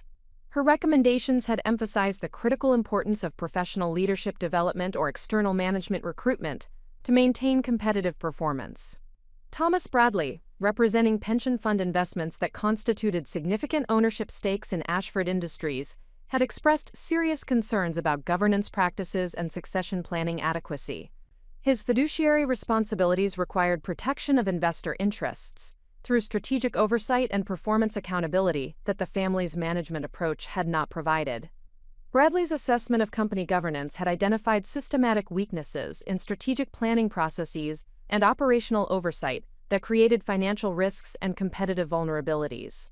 His recommendations had emphasized the need for independent management assessment and professional development programs that would address identified capability gaps. His conversations with fellow board members had revealed growing consensus about the necessity for management transition planning that would protect investor interests while maintaining company competitive positioning. His analysis had concluded that continued family management without significant capability development would constitute unacceptable fiduciary risk. The most significant revelation of the evening had occurred during private conversations between board members in the mansion's library, where they had assumed their discussions would remain confidential. Their frank assessment of family leadership capabilities and company strategic positioning had provided definitive confirmation of concerns that had been developing throughout my observation period. The conversation had been initiated by Henley's direct question about the board's comfort level with Alexander's preparation for chief executive responsibilities. His inquiry had prompted detailed discussion about observed leadership capabilities and demonstrated business acumen that had revealed unanimous concerns about succession planning adequacy. Chen's response had been diplomatically brutal, acknowledging Alexander's enthusiasm while questioning his analytical capabilities and strategic thinking competence. Her assessment had emphasized the gap between his confidence and his demonstrated ability to understand complex business challenges or develop innovative solutions under competitive pressure. Bradley's contribution had focused on governance concerns and fiduciary responsibilities that would require board intervention if family leadership continued to demonstrate inadequate business capabilities. His analysis had emphasized the potential necessity for professional management recruitment or external strategic partnership development to protect investor interests. The discussion had evolved to encompass broader concerns about family culture and management philosophy that appeared incompatible with contemporary business requirements for collaborative leadership and professional accountability. Their assessment had identified systematic character issues that extended beyond technical knowledge gaps to fundamental unsuitability for business leadership responsibilities. The conversation had concluded with agreement about the necessity for confidential consultation with Richard Ashford regarding succession planning alternatives and professional development requirements. Their consensus had emphasized the urgency of addressing leadership transition issues before competitive positioning deteriorated further or investor confidence declined to levels that would threaten company stability. However, the most significant aspect of their discussion had been their complete unawareness of my presence in the adjacent room, where I had been arranging service equipment while their conversation provided comprehensive validation of strategic concerns that had guided my own assessment of family leadership capabilities. Their professional evaluation of family business competence had aligned precisely with observations that had accumulated throughout my period of anonymous service within their household. Their concerns about character traits and decision-making patterns had confirmed strategic vulnerabilities that would require immediate intervention to prevent systematic damage to company performance and competitive positioning. Later that evening, after the final guests had departed and the family had retired to their respective quarters, I had spent several hours alone in the kitchen, processing the implications of everything I had observed and overheard during the reception. The convergence of evidence had created absolute clarity about the necessity for immediate action to prevent irreversible damage to Ashford Industries, and the thousands of families who depended on company success for their economic security. The board members' frank assessment had provided external validation of concerns that had been developing throughout my observation period. Their professional evaluation of family leadership capabilities had confirmed that my strategic assessment had been accurate and that intervention was not merely advisable but essential for protecting stakeholder interests and maintaining competitive performance. However, the evening had also provided crucial insight into the emotional and psychological dynamics that would shape the family's response to revelation of my true identity and role within company leadership. Their behavior during the reception had demonstrated character traits and defensive mechanisms that would influence their ability to adapt to transformed circumstances and accept guidance from someone they had systematically underestimated. The recognition had crystallized that my emergence would serve multiple strategic purposes beyond protecting company performance. The transformation would provide essential education about human worth and professional competence that could influence their future approach to organizational relationships and leadership development. The experience would challenge fundamental assumptions about social hierarchy and inherited authority that had shaped their approach to business management and interpersonal relationships. The decision to accelerate my transition timeline had been driven by recognition that continued delay would increase risk exposure, while potentially allowing further deterioration of company performance and stakeholder confidence. The board members' concerns had emphasized the urgency of addressing leadership transition issues before competitive challenges overwhelmed family management capabilities. However, the decision had also been influenced by growing awareness of my own professional development needs and career advancement opportunities that required emergence from anonymous service into acknowledged leadership responsibility. The skills and insights that had been developed during my observation period would provide strategic advantages only if applied within appropriate professional contexts that allowed meaningful impact on organizational performance. The following morning had required careful coordination to establish secure communication with Richard Ashford regarding acceleration of transition timeline and revelation protocols. Our communication had been conducted through encrypted channels that maintained confidentiality, while enabling detailed discussion of strategic considerations and implementation logistics. Richard's response to my assessment had revealed complex emotions regarding family leadership capabilities, combined with strategic pragmatism about business protection requirements. His acknowledgement of board member concerns had confirmed that external pressure was building for management transition planning regardless of family preferences or succession expectations. His agreement to accelerate timeline had been accompanied by detailed discussion about revelation strategy and family management approach that would minimize disruption while maximizing educational impact. His strategic thinking had encompassed both immediate transition requirements and long-term relationship dynamics that would influence family adaptation to transformed circumstances. The conversation had revealed Richard's own professional development needs regarding collaborative leadership and family relationship management. His recognition of systematic parenting failures and character development inadequacies had demonstrated willingness to accept responsibility while implementing corrective strategies that would address identified problems. His commitment to supporting my leadership authority while managing family emotional responses had provided essential foundation for successful transition implementation. His strategic approach would balance family relationship preservation with business performance protection through careful management of revelation timing and communication protocols. The coordination had also addressed practical considerations regarding transition logistics and organizational communication strategies that would maintain stakeholder confidence while implementing leadership changes. The approach would emphasize continuity of strategic direction while introducing management capabilities that would enhance competitive performance and operational excellence. The final weeks before revelation had required intensive psychological preparation for the complex emotional dynamics that would accompany transformation from anonymous service to acknowledged leadership authority. The experience would test character traits and emotional resilience that had been developed throughout my observation period while creating opportunities for growth and professional development. The preparation had involved systematic analysis of family personality types and defensive mechanisms that would influence their adaptation to dramatically altered circumstances. Their behavioral patterns had provided insights into psychological strategies that would facilitate constructive dialogue while minimizing destructive emotional responses that could compromise relationship preservation and collaborative potential.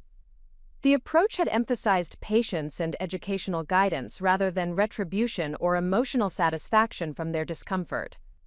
The transformation would serve strategic purposes related to business protection and organizational development, rather than personal vindication or psychological gratification from their obvious distress and embarrassment. The preparation had also addressed my own emotional responses to systematic mistreatment and the importance of maintaining professional composure during revelation and subsequent relationship management.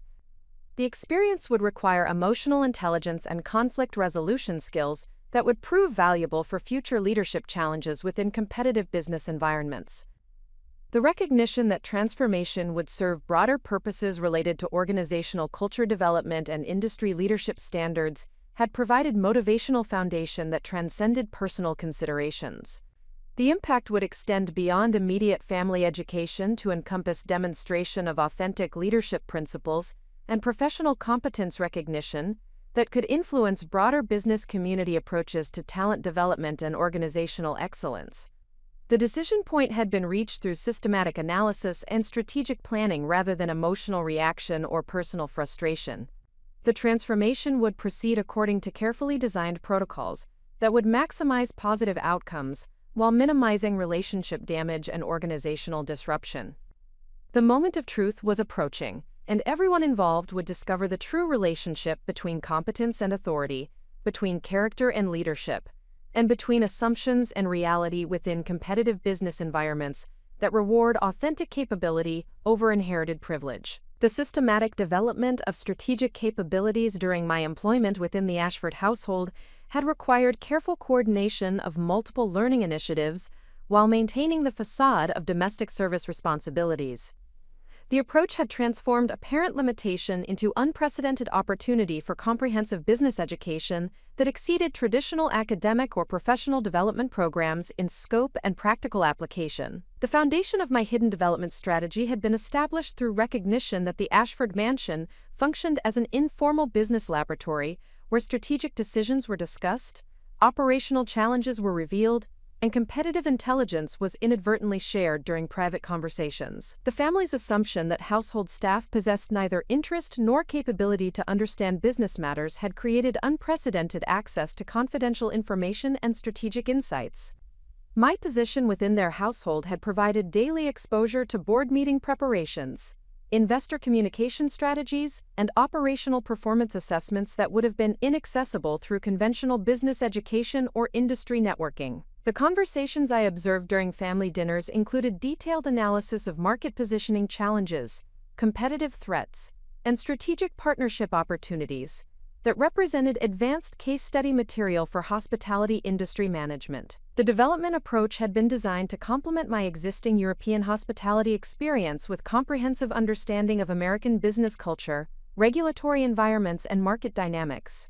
The integration of theoretical knowledge with practical observation had created strategic insights that exceeded the capabilities typically developed through traditional career progression within single organizational contexts. However, the most valuable aspect of my hidden development program had been the opportunity to observe decision-making processes under various circumstances while remaining invisible to the participants. This unique perspective had provided unprecedented insight into how family dynamics influence business strategy, how personal preferences override analytical reasoning, and how privilege can create strategic blindness that threatens organizational effectiveness. The systematic documentation of these observations had created comprehensive understanding of organizational dysfunction patterns that would prove invaluable for implementing corrective strategies during my eventual emergence as company leadership. The experience had provided practical knowledge of management failure modes that are rarely acknowledged within business literature or academic curricula. The evening hours following my official duties had been dedicated to comprehensive analysis of information gathered during daily household operations. The approach had involved systematic documentation of strategic insights, competitive intelligence, and operational observations that would inform future business decision-making while building detailed understanding of industry dynamics and market positioning challenges. The family's habit of conducting business conversations in supposedly private areas had provided access to strategic planning discussions that revealed both opportunities and vulnerabilities within Ashford Industries' competitive positioning. Their assumption that confidential business matters could be discussed freely in the presence of household staff had created opportunities for strategic intelligence gathering that would have been impossible through conventional industry research or networking activities. The board meeting materials that required preparation and coordination for home-based executive sessions had provided comprehensive exposure to financial performance data, market analysis reports, and strategic planning documents that represented advanced business education unavailable through traditional academic programs. The access had enabled detailed understanding of hospitality industry trends, competitive dynamics, and operational challenges that determine success within contemporary market environments. The investor relations materials that required handling during preparation for family entertainment of business associates had revealed detailed information about company financial structure, ownership dynamics, and strategic partnership arrangements. This intelligence had provided comprehensive understanding of capital markets dynamics and investment decision-making processes that influence business development opportunities and competitive positioning strategies. The operational reports that were reviewed during family business discussions had exposed systematic inefficiencies and management failures that threatened company performance while remaining invisible to family members who lacked operational expertise. These observations had enabled identification of improvement opportunities that could generate significant competitive advantages through professional management and systematic operational optimization. The strategic planning documents that required coordination for executive sessions had revealed the extent to which family preferences influenced business decisions that should have been based on market analysis and competitive assessment. The documentation had provided crucial evidence of systematic strategic failures that would require immediate correction to prevent further deterioration of competitive positioning and financial performance. The maintenance of professional relationships within European hospitality circles had required careful coordination to ensure continued access to industry intelligence and strategic insights, while preserving confidentiality about my current circumstances. The approach had involved regular consultation with former colleagues and industry contacts through communication channels that maintained plausible explanations for my temporary absence from active professional engagement. The monthly video conferences with Elena Santos and her network of hospitality executives had provided ongoing exposure to European market trends and operational innovations that could be adapted for American market applications. These conversations had maintained my connection to cutting-edge industry developments while building strategic knowledge that would prove valuable for future business leadership responsibilities. The quarterly strategic planning sessions conducted with former colleagues who believed I was researching American hospitality markets had enabled continued development of analytical capabilities and strategic thinking skills. These collaborative exercises had maintained intellectual engagement while providing opportunities to apply European operational expertise to American market challenges and competitive dynamics. The participation in online industry forums and professional development programs had ensured continued exposure to contemporary management theories and operational best practices that were being implemented across global hospitality markets. The engagement had maintained professional currency while building knowledge of innovative approaches that could enhance Ashford Industries' competitive performance and operational effectiveness. The subscription to specialized industry publications and market research services had provided comprehensive understanding of hospitality industry trends, competitive positioning strategies, and emerging market opportunities. The analysis of this intelligence had enabled identification of strategic possibilities that remained invisible to Ashford Industries' current management, while building expertise in market assessment and strategic planning methodologies.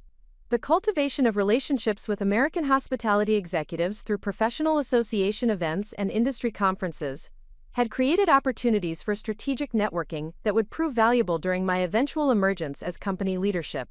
These connections had provided insights into American business culture and management practices, while establishing foundation for future partnership and collaboration opportunities.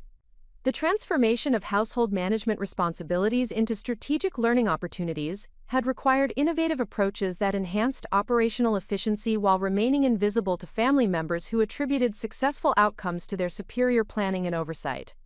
The methodology had created demonstration projects for operational excellence principles that could be scaled for business applications.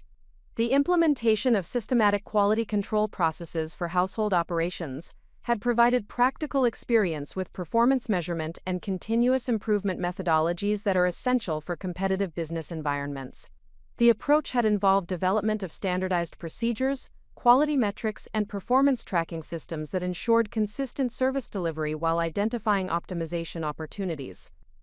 The coordination of vendor relationships and service provider management had created comprehensive understanding of supply chain dynamics and strategic partnership development that would prove essential for business leadership responsibilities. The experience had involved negotiation, contract management, and performance assessment activities that provided practical education in vendor management and operational coordination. The budget management and resource optimization activities that were necessary for efficient household operations had provided hands-on experience with financial analysis and cost control methodologies that are fundamental to business management success. The approach had involved strategic resource allocation, cost-benefit analysis, and efficiency optimization that demonstrated financial management capabilities. The staff coordination and training activities that were required for seamless household operations had provided practical experience with human resource management and organizational development principles. The approach had involved performance assessment, skill development, and team coordination that demonstrated leadership capabilities while improving overall operational effectiveness. The crisis management and problem-solving activities that arose from complex household operational challenges had provided valuable experience with strategic thinking and innovative solution development under pressure.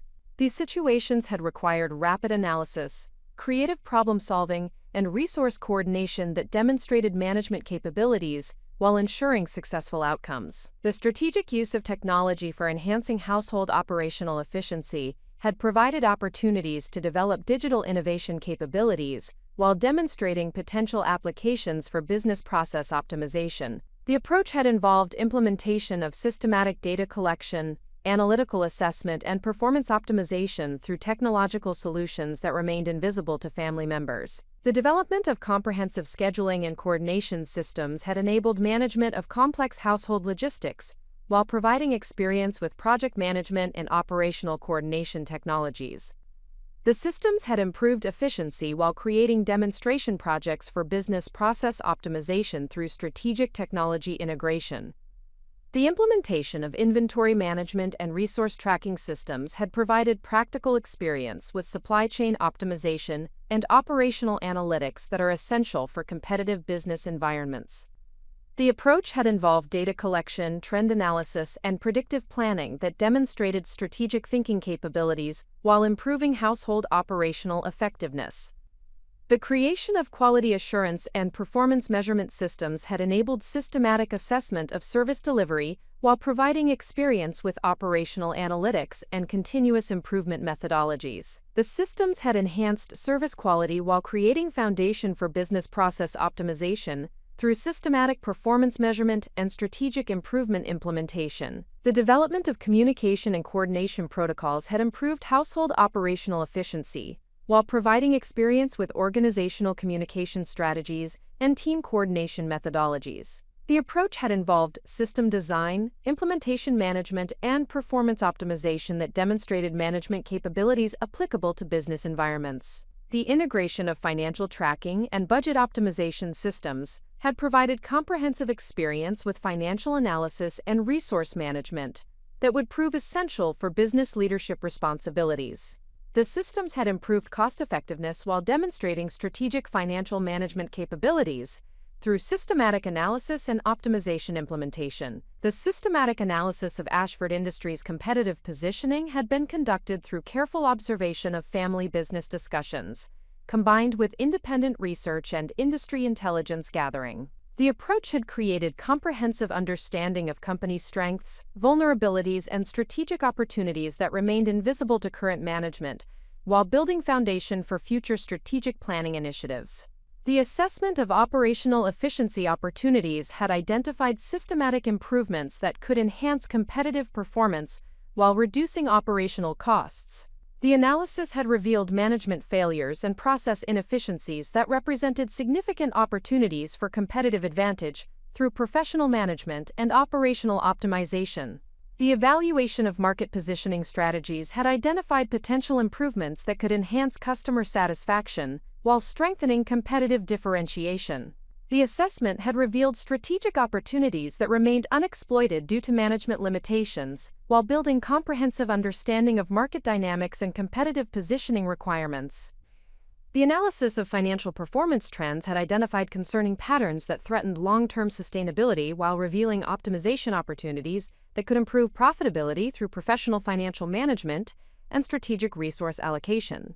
The assessment had provided foundation for strategic planning that would address identified vulnerabilities while capitalizing on market opportunities. The evaluation of organizational development needs had identified systematic improvements that could enhance employee satisfaction while improving operational effectiveness. The analysis had revealed human resource management failures that created strategic vulnerabilities while building understanding of organizational development principles and implementation strategies. The assessment of technology integration opportunities had identified potential improvements that could enhance operational efficiency while strengthening competitive positioning. The evaluation had revealed systematic failures to capitalize on technological innovation, while building comprehensive understanding of digital transformation strategies and implementation methodologies. The development of emotional resilience and strategic thinking capabilities had been essential for maintaining professional composure, while enduring systematic dismissal and casual cruelty from family members who remained unaware of my true identity and professional capabilities. The approach had involved psychological strategies that transformed apparent adversity into character strengthening and strategic advantage development. The practice of maintaining professional dignity while accepting undeserved treatment had provided valuable experience with emotional regulation and conflict management that would prove essential for business leadership responsibilities.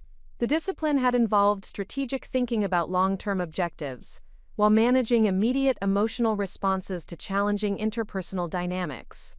The development of diplomatic communication strategies had enabled effective coordination with family members, while preserving necessary information security about my true identity and professional background.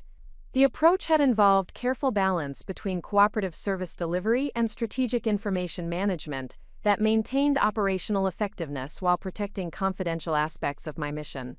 The cultivation of observational skills and analytical thinking capabilities had enhanced my ability to assess character traits and decision-making patterns, while building comprehensive understanding of family dynamics and business culture. The discipline had involved systematic data collection and strategic analysis that created foundation for effective management of complex interpersonal relationships during eventual revelation and transition processes. The practice of strategic patience and long-term thinking had strengthened my ability to maintain focus on ultimate objectives while managing daily challenges and emotional provocations. The approach had involved consistent commitment to professional excellence, despite inadequate recognition, while building character traits that would prove essential for effective business leadership under competitive pressure. The development of empathy and understanding regarding privilege-related character limitations had enabled strategic approach to family education and development, rather than retributive response to their systematic mistreatment. The perspective had involved recognition of their psychological vulnerabilities and developmental needs, while maintaining professional boundaries and strategic focus on organizational objectives rather than personal satisfaction through their eventual discomfort and embarrassment. The phenomenon of institutional invisibility had transformed my position within the Ashford household from apparent disadvantage into extraordinary strategic advantage that provided unprecedented access to confidential business intelligence and organizational dynamics. The family's systematic failure to recognize household staff as capable of understanding complex business matters had created a unique opportunity for comprehensive strategic analysis of company operations, competitive positioning, and management effectiveness. The psychological dynamics that render service personnel invisible to privileged individuals operate according to well-established patterns of social hierarchy and cognitive bias that have profound implications for organizational security and strategic planning. The Ashford family's complete confidence in their privacy while conducting sensitive business discussions in the presence of household staff demonstrated fundamental misunderstanding of information security principles and competitive intelligence vulnerabilities. Their assumption that domestic workers possessed neither interest nor capability to comprehend sophisticated business concepts had created systematic exposure of strategic information that would have been carefully protected within traditional corporate environments. The casual nature of their confidential discussions revealed not only specific business intelligence, but also decision-making processes, analytical capabilities, and strategic thinking limitations that provided comprehensive assessment of management competence and organizational effectiveness. The strategic advantage derived from this invisibility extended beyond mere information gathering to encompass detailed understanding of family personality dynamics, conflict resolution approaches, and leadership styles that would prove essential for managing future organizational transitions and relationship development. The opportunity to observe authentic behavior patterns without performance modification provided insights into character traits and decision-making processes that are typically concealed during formal business interactions. The cumulative effect of sustained observation within this privileged environment had been the development of comprehensive strategic intelligence regarding Ashford Industries' operational challenges, competitive vulnerabilities, and management limitations that would have required years of conventional industry research to obtain through traditional means. The access had enabled detailed understanding of organizational culture, performance standards, and strategic priorities that remained invisible to external observers, while providing foundation for targeted improvement initiatives. The recognition that institutional invisibility could be leveraged as competitive advantage, rather than accepted as limitation, represented fundamental shift in perspective about the relationship between social position and strategic opportunity. The experience had demonstrated how systematic underestimation creates access opportunities that can be strategically exploited by individuals who possess the analytical capabilities to recognize and utilize privileged information effectively. Up next, you've got 2 more standout stories right on your screen. If this one hit the mark, you won't want to pass these up. Just click and check them out. And don't forget to subscribe and turn on the notification bell so you don't miss any upload from us.